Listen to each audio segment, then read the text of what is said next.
자, 오늘 그 시장학과 기제의 네 번째 시간인데요.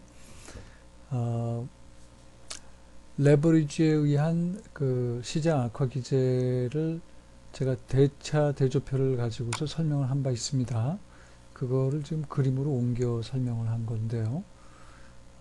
자산 가치가 올라갈 때 부채에 대한 수요가 늘어나죠. 근데 부채에 대한 수요가 늘어날 때 동시에 자산에 대한 수요도 늘어납니다. 그러니까 자산에 대한 수요가 늘면서 자산 가치가 오르면 다시 또 부채에 대한 수요가 늘어나고, 이는 또 추가적인 자산에 대한 수요를 불러일으키면서 또 자산 가치를 상승시키는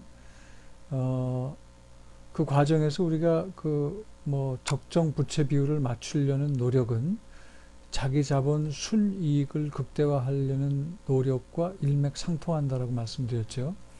그래서 이렇게 시장 상황이 좋을 때는 말하자면 그 선순환하는 그런 모습을 보이는데, 시장 상황이 이제 악화되면 자산 가치가 떨어지고, 자산 가치가 떨어지면 부채에 대한 수요가 이제 줄게 되어 있습니다.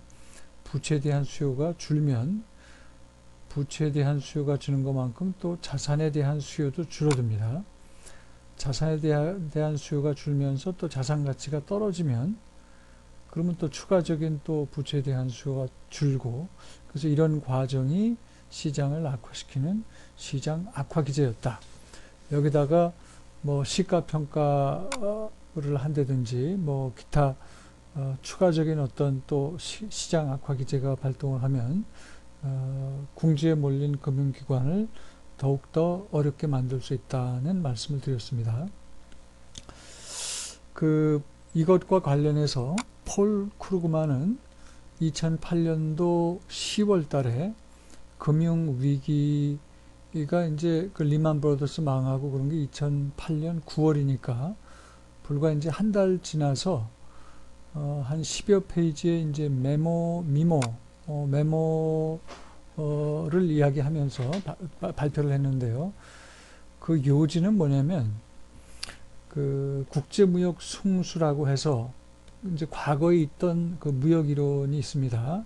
그 내용은 그 한 나라의 불황이 다른 나라의 불황으로 전이가 되면서 그 어떤 그 전 세계적인 그 불황의 사이클, 그 경기의 공조화를 설명하는 과정에서 국제무역 숭수 이야기가 나오는데, 이 폴 크루그만이 국제무역 전공한 사람이거든요. 근데 이제 그 뭐 간단하게 말씀을 드리면 그 논리는 이제 한 나라의 수출이 다른 나라에는 수입이기 때문에 그 한 나라의 그 불황은 수출에 영향을 미치게 되고, 그것은 또 다른 나라의 그러니까 수입 수출의 연결고리로 인해서 불황이라고 하는 것이 이전한다는 거죠. 그 과정에서 어떤 그 멀티플라이어 이펙트가 발생을 하고, 따라서 전 세계적인 어떤 그 경기의 동조화 현상이 있을 수 있다는 것인데, 이게 이제 국제 무역에 적용되는 그 이야기를 국제 파이낸스, 인터내셔널 파이낸스로 설명을 한 겁니다. 그러니까 말하자면 이제 미국의 그 거대한 투자금융회사 같은 경우에는 이제 부채를 많이 쓰면 이제 더 많은 곳에 그 투자할 수 있는 그 자산의 여력이 생기는데, 이럴 경우에는 그 국내 위험 자산과 외국의 위험 자산이 서로 보완제 역할을 한다는 것이죠.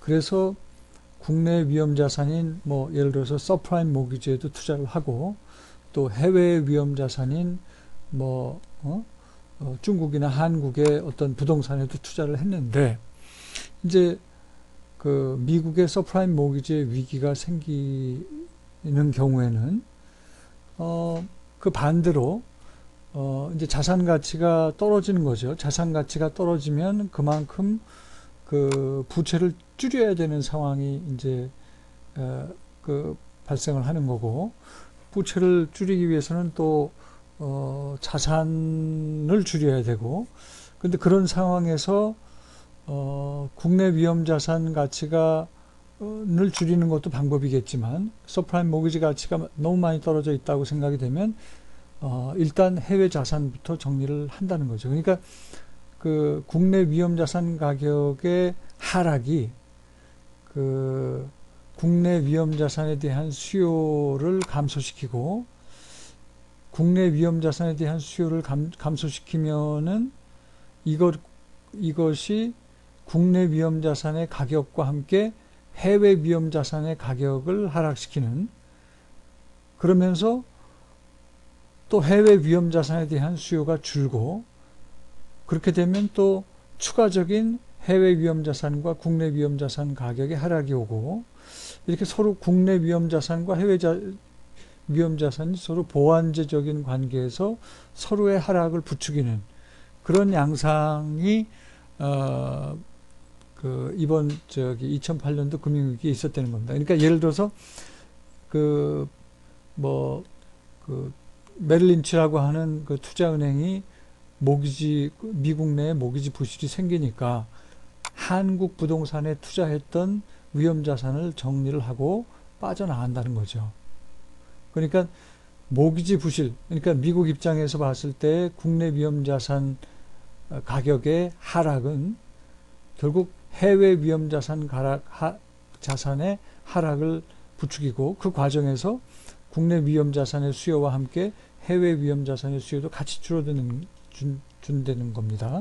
그래서 이런 과정을 아래와 같은 여기 보시는 이런 표를 가지고 이제 설명을 했는데, 여기는 이제 1단계 국내 위험 자산 수요가 이제 하락하는 경우 해외 위험 자산 가격과 국내 위험 자산 가격이 떨어지는 것을 설명했는데, 2차로 해외 위험 자산 수요가 이제 줄면 추가적인 또 하락이 있고, 이런 것들이 이제 서로 경쟁적으로 국내 위험 자산과 해외 위험 자산의 수요와 하락을 추가적으로 이제 부추기면서 악순환이 이제 반복됐다는 그런 메모 형태의 논문이 2008년 10월에 발표가 됐고, 그 이야기는 글쎄요, 여기서도 이제 그 전제 조건이 되는 것이